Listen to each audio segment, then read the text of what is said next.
It can be uncomfortable and exhausting to hide who you really are. It's a reality for many autistic people every day.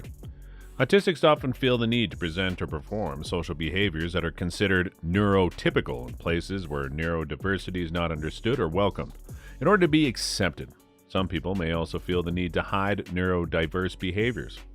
Today we'll discuss understanding masking in autism. Welcome. We talk about autism with the goal of sharing knowledge and bringing awareness to light. Our goal is to make videos that are easy to understand, so many will be able to understand and develop a deeper awareness of autism. With that said, we'll get into it.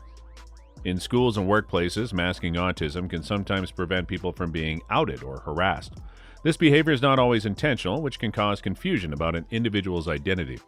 Whether or not masking is intentional, it can have serious health consequences, which is why it's important to understand this behavior and its effects on people who mask their neurodivergent behaviors regularly.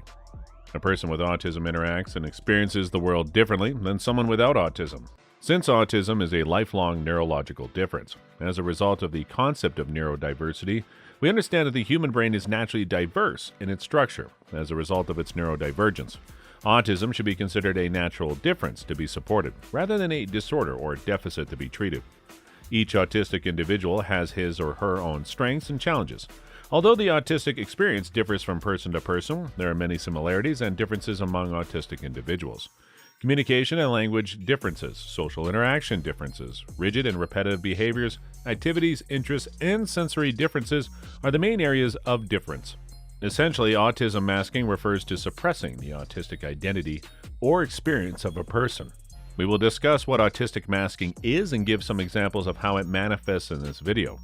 Educators and parents of autistic children must understand why some children may mask their needs when supporting them in an educational setting or at home. What does autistic masking mean? There is little research on autistic masking, but 94% of autistic adults are estimated to have masked at some point in their lives. A person with autism masks or conceals elements of their autistic identity, either intentionally or unintentionally, a social survival strategy used to conform to social norms, cope with situations and environments, or avoid expressing anxiety. This is often called a social survival strategy. To illustrate masking, we can look at Superman's alter ego, Clark Kent. Superman knows that he's different, so he has to pretend to be someone supposedly normal and pretend to be someone nobody will notice. People with autism may wish to mask their symptoms as a way to cope with stigma and trauma. If this is the case, then society is not currently meeting the needs of autistic people. Despite the growing awareness of autism, understanding and acceptance needs to improve. The National Autistic Society found that 79% of autistic people felt socially isolated due to a lack of public understanding. As recognized in ICD-11, masking can have detrimental effects on mental health and well-being, despite the fact that occasional masking can help autistic individuals temporarily. This article will examine the potential effects of masking in more detail later. Individuals can mask in many different ways. This can be a conscious or unconscious strategy that they use in different situations. In contrast to non-autistics employing short-term social strategies in challenging situations, such as acting more confidently than they feel for an important presentation, autistic masking is not the same.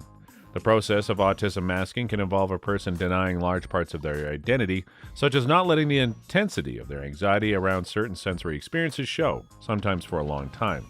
An example of masking is mimicking the behavior of others, including gestures or facial expressions, deliberately forcing or faking eye contact during conversations, or hiding or understating their own intense desires. In addition to scripting or rehearsing conversations, autistic people who mask may prepare a bank of stock phrases for conversations. In addition, stimming behaviors such as whistling, jumping, clicking fingers, etc. may be suppressed as they are used by autistic people to self-regulate. Masking does not apply to any specific gender, but it has been suggested that one reason for the lower number of females currently diagnosed may be due to a particularly high level of masking among those with an internal presentation of autism, of which a high proportion are girls. Now, before we continue, we'd like to ask for a few moments of your time. If you want to support us on its mission to spread awareness about autism, please leave a like and click on the subscribe button. This would help us create more engaging content for you. Now, moving back to where we left off. Why might children and young people mask? Research about masking is focused primarily on adults with autism. However, children's masking has also been highlighted as a need for further study. Autism is not the main cause of an autistic person's greatest struggle, but rather the non-autistic world in which they live. Furthermore, schools may be places where autistic children feel they must conceal their personality, their interests, and even their vulnerabilities so as not to be judged as being different. It's easy to see why education settings can pose challenges for autistic children and young people when we consider the key areas of difference mentioned earlier. As an example, there are many social conventions and expectations, a range of sensory environments, a multitude of situations with non-autistic communication expectations. To get through the school day, children may internalize the anxiety generated by this and mask it. Unfortunately, this means they may not receive the support needed to meet their true needs. It is possible for this to happen even after diagnosis, especially if children are meeting academic expectations, as professionals may not observe difficulty immediately. It is shocking to learn that 75% of autistic young people have experienced bullying in school, and only half of these young people feel safe at school. Children may mask due to fears of their safety or concerns they will be victimized if they do not conform. We must be able to support autistic learners effectively and provide an environment that allows them to be themselves without masking. You can support masking autistic children using the following key strategies. Number 1, get to know autism on your own. For the first time, children and young people were included in the latest autism strategy published by the government in 2021. According to the strategy, autistic children are not receiving the positive educational experiences that they deserve. By 2026, the government wants education settings to provide better and more inclusive support so that autistic people are better able to succeed. Also, they want more education staff and teachers to understand the particular needs of autistic pupils so that more school placements can be maintained and more autistic children can be identified early on and have positive experiences in school.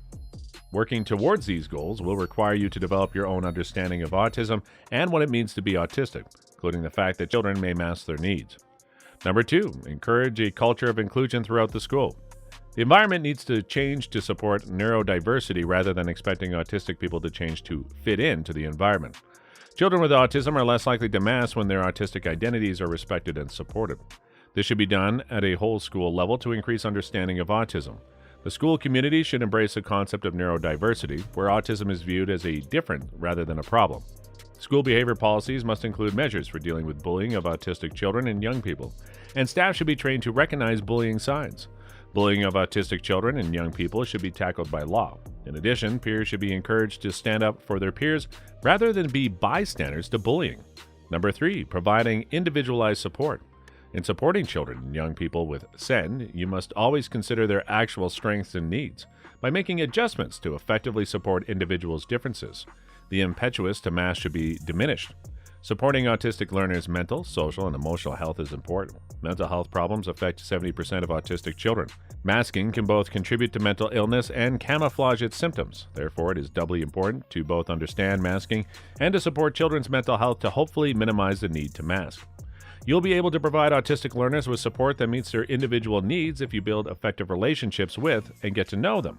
Even if they mask their anxiety response, you can remove that barrier if you know what makes them anxious, thus reducing the need to mask.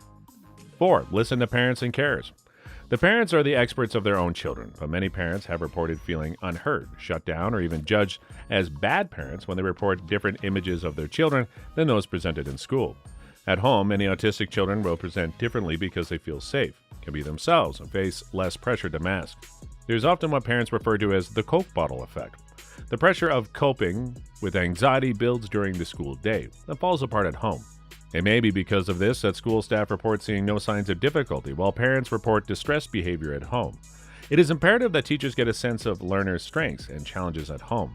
Talking with parents can provide you with valuable insight and help to establish successful homeschool partnerships. Listening to parents and carers is crucial. Do not dismiss concerns they report simply because they have not observed them. In fact, the difference between the two presentations should alert you to the possibility that the child or young person might be masking. In conclusion, if you work with autistic children and young people, it's likely that you will be working with individuals who, at times, will be using autistic masking. By understanding autism and autistic masking, you can better respond to their needs and potentially eliminate some of the reasons they mask in the first place. And that's what we have for you today. What are your thoughts? Let us know in the comments section down below. If you want more content related to this topic, make sure to check out our channel. Take care, and we'll see you in the next video.